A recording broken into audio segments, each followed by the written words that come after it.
লতি তো বেশ মাশাল্লাহ মোটাই হয়েছে নাকি? হ্যাঁ, তো কতখানি মাটিতে লাগানো আছে এটা? এটা 8 কাঠা।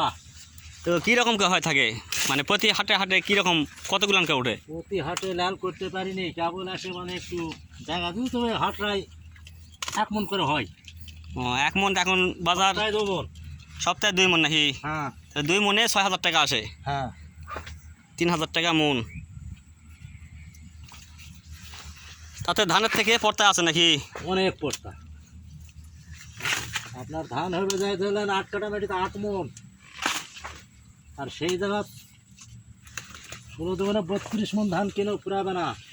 কতদিন পর্যন্ত হবে এটা? এটা হয় মাস 4 মাস।